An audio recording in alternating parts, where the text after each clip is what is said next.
Welcome back, Talk family, and thank you so much for joining me on another episode of Talk the Talk.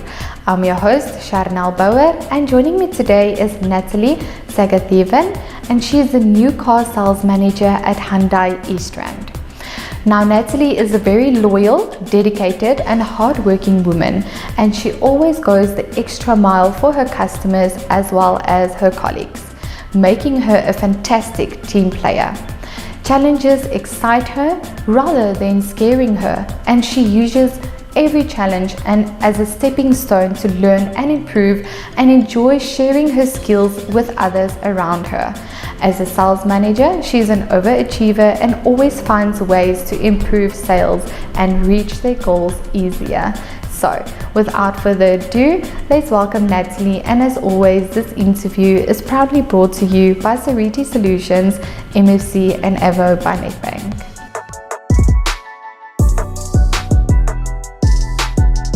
Hi Natalie. Hi Chanel. Thank you so much for joining us today and taking the time to be here. Thank you for having me. It's a pleasure.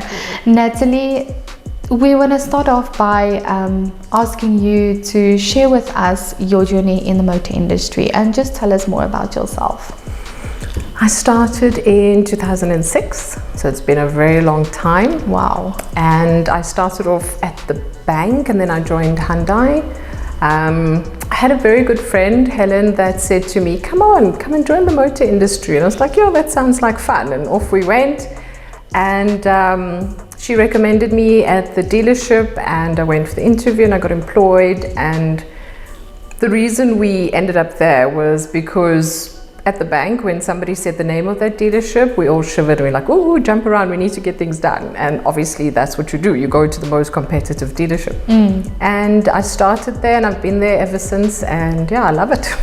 So that is where you currently are now, Hyundai East Rand. Yeah. Oh wow, okay, so you started there, you're still there. I had a bit of a break where I moved closer to home, but then came back because that's my second home. Came back to your roots. Yes, yeah. So Natalie, you are a nominee for this year's Motoring Women of the Year Awards, and you have obviously been following us for a while, and we want to ask, what is your opinion about our women empowerment initiatives, which is powered by MFC, Avo by Nedbank and Security Solutions? I think it's awesome. I think what you guys do is amazing. I think that you've maintained it for as long as you have is amazing, because to do it once or twice is one thing, but to keep doing it and to keep supporting women in the industry the way you do is absolutely phenomenal. And I take my hat off to you and Desh, and thank you as well, because I believe that women need that. We need the exposure, because women are inclined to put themselves second, so everyone else gets the glam and the great and the well done, and we just keep going. Yeah. So it's great to have the opportunity and to see other ladies have the opportunity. And yeah, with the videos I've seen, you guys have just done an amazing job. So yeah, well done. Thank you so much. We won't be able to do it without you ladies, who is our teamwork. Support. Yes. Natalie, what or who inspired you or motivated you to start working in the motor industry? The friend that recommended me was the start, and basically through the years there's always been a mentor and somebody that has guided me and sort of been my example as to what to follow. And during my years in finance, Judy Cartwright was that person for me, where it was sort of be like, okay, what do I do now? What would Judy do? And then sort of make your decision from there. Yeah. And with the experience that I've gained in about the last 2 years doing the current position that I do in sales, which is a totally different field, different ball game, focus is different. My mentor, my self-elected mentor, he doesn't know it yet, is Vishen, my dealer principal. Your DP. Yeah. We've been to your dealership. Yeah. I met him very briefly. He's a very busy man. Yeah. But I could already see that he is very much supportive of his, and there is a lot of ladies working at the dealership as well. So I mean, that alone says that he is definitely a champion for women. And he is, and for him, it's as long as you are doing your job and you're capable and you do it well, you can be male, female, black, white, pink, it doesn't matter. He takes care of everybody. He tries to grow everybody, and if you take the opportunity he gives you and you use it, you'll just keep growing. And that's what's so amazing about him, is that it doesn't matter, you know, who you are or where you come from, what your background is. He just encourages you, and he believes in you so much that you end up believing in yourself. Wow. And that's awesome. That's and powerful. it's great to have. Yes. Yeah. Yes. So Natalie, what do you love most about representing the Hyundai brand? The thing I love the most is that we've got in-house training, and within that they've literally taken us down to where Hyundai started, how it's grown literally from a one-man company to this massive company that it is today. The focus that they have on their people, the way they care for their people, but still for their business, for their customers. So they really excel. Everything has to be done in excellence. It's not a half job, or it's okay, we'll fix that later. Everything is done to the very best of their ability. And that example of excellence is what we try to follow in our business then, as best we can, because that's the example that we get from the manufacturing company. And the fact that they take care of their people, and when they do anything from the manufacturing of the vehicle to a function, they ensure that everything is tip-top. And you can have confidence in a brand like that, where you know where they come from and you know where they're going, because their goals are clear as well when they say to us, this is the aim and this is where we're all going to together. So Natalie, with you, with Vishing being your DP and you know, him also being your mentor, what is your management style? I think as women we tend to mother our babies in the office. So currently I've got 19 babies at the office. Wow. And you have to keep a fine balance between being the mother figure, because some of them call me mommy at work. I'm like, no. And we sort of need to keep the balance between, yes, I am here to help you, take care of you, but I need to teach you as well. Yes. So there's a saying that says, don't give a man a fish, teach him how to fish. And I believe in that, a woman, not a man. And that's the point of it. I constantly try to teach people, whether it's a 5-second lesson about how to speak properly, or whether it's a 5-minute, come sit here, this is a serious conversation.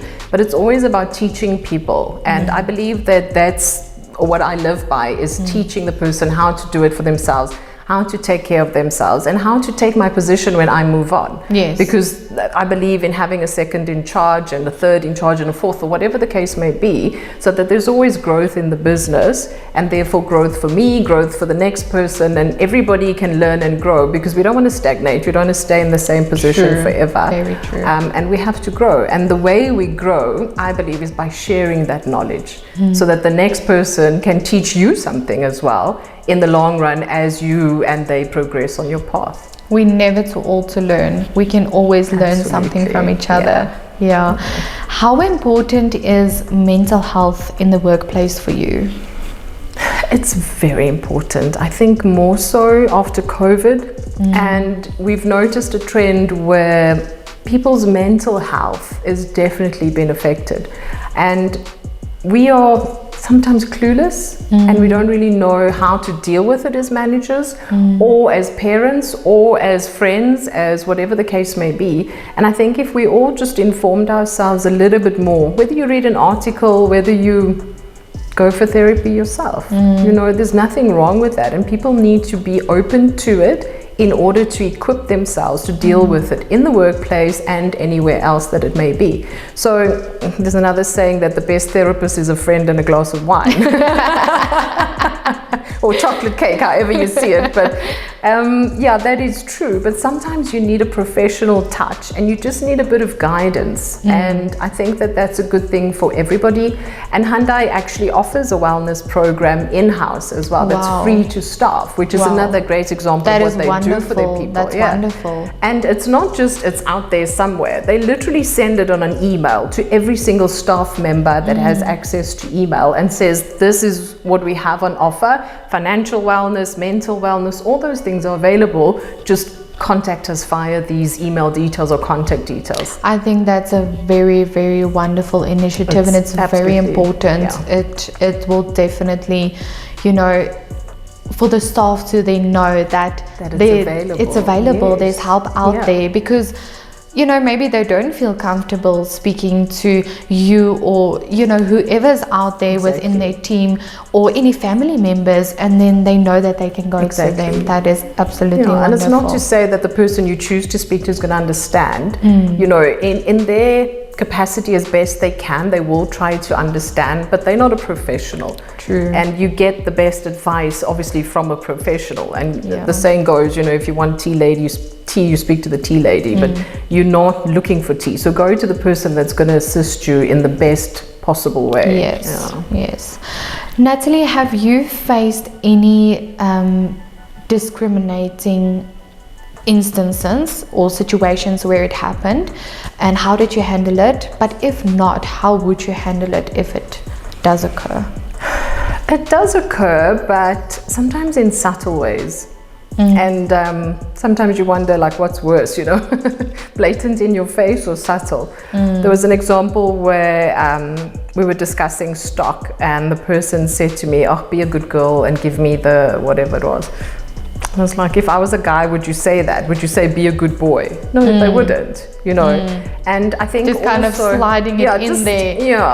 Like, it's what? still not and acceptable. I didn't like that, but I think that my response at the time is important as well, because if you freak out and make it a big deal, you're not getting a better response out of the person either. True, you're just gonna make the situation worse. Exactly, and like blow it up and you are so blah blah, and it makes it something that it's not.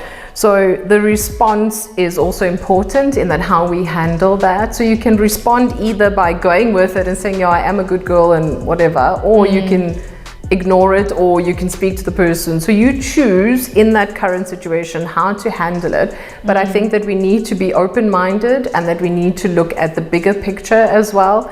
And sort of the response should then force respect to a certain extent. Not because we should have to force it, but in the workplace, we're all the same. Yes. There's no age, it's not male, female. Equal. I'm in this position, respect me for the position, if nothing else. And that's sort of the message I tried to get across.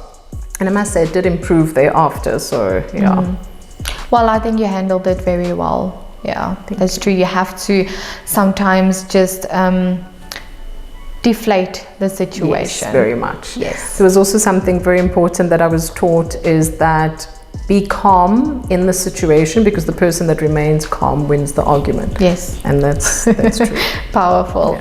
Natalie, is there any words of advice that you would like to give to young women or young ladies out there that want to join the motor industry? The best advice that I got when I started was that Helen, we call her Chicken, she said, when you get to work, leave your home hat at home, put on your work hat. Come to work, handle what you need to handle, do what you need to do, and then when you go home, leave your work hat at work, pick up your home hat, and then go home. Basically meaning that don't take your work problems home and chat and complain and moan about it. Yes. And because your wife or your husband is not going to always understand. Exactly. And you don't want to discuss negativity at home. You want to be happy at home, because you haven't seen each other all day. And the same applies. Don't bring your home problems to work and let that distract you then. So we're not saying if your kid is sick, ignore the kid. No, obviously attend to what you need to.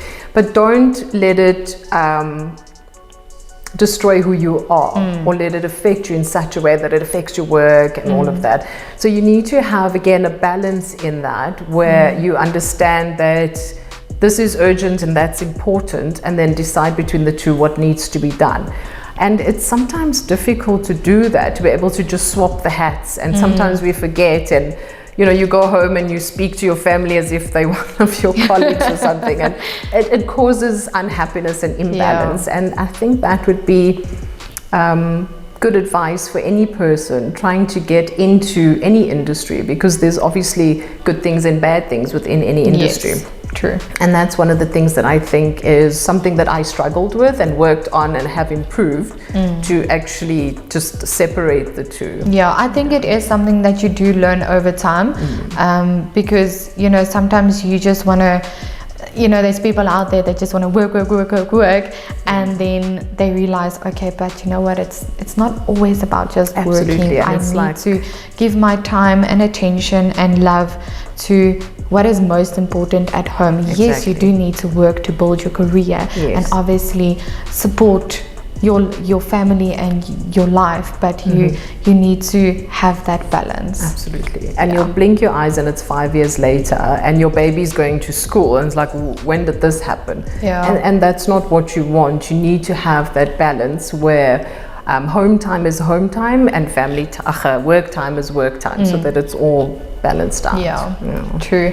Natalie, is there anything else that you would like to conclude this interview with? Anything that you can leave us with? I just want to say that girls can do anything. Whatever you set your mind to, you can do. And don't let anybody anywhere ever tell you that you can't. And I think people should understand that about women. As soon as you say I can't, I'll show you that I can. Most definitely. I will show you that I can even do better. Exactly. And yes, I'll go cry about it later at home, but that's what women need to understand. You're fully capable of doing anything. There's nothing that you can't do as long as you have set your mind to it and your heart is in it. And that's what it is. Yes. Natalie, thank you so much for coming. Thank you for taking this time to share this time with us. We appreciate it. Thank you for having me. It's a pleasure. Viewers, we would like to thank you for your continued support and encourage you to like and share our content. Our non-profit companies, the Motoring Woman of the Year Awards, powered by MFC and Avo by Nedbank, and the Talk the Talk Studios, sponsored by Sariti Solutions and Avo by Nedbank, are platforms aimed at empowering, uplifting and celebrating the women of motoring South Africa. We are not just telling stories, we are changing lives. If you are searching for a new or pre-owned vehicle, please visit www.auto.avo.africa. We have a wide range of vehicles on sale for you to choose from, and we only advertise on behalf of reliable and trustworthy MFC accredited dealerships. This car listing portal is user-friendly, and you can also find vehicle reviews, car maintenance tips and automotive advice, all courtesy of Talk the Talk Studios. Ladies, Colin Powell once said, "A dream does not become a reality via magic. It takes sweat, perseverance and hard work. When someone wants something significant in life, they make every effort to obtain it. It is not by sitting and daydreaming about it, but by going out into the world and putting it into action. Total involvement in work does not kill you. It can make you far more resilient, competent and effective in everything you do." And that's a quote from Sadhguru. And with that, I would like to remind you that the question should never be, who's going to let me? It should always be, who's going to stop me?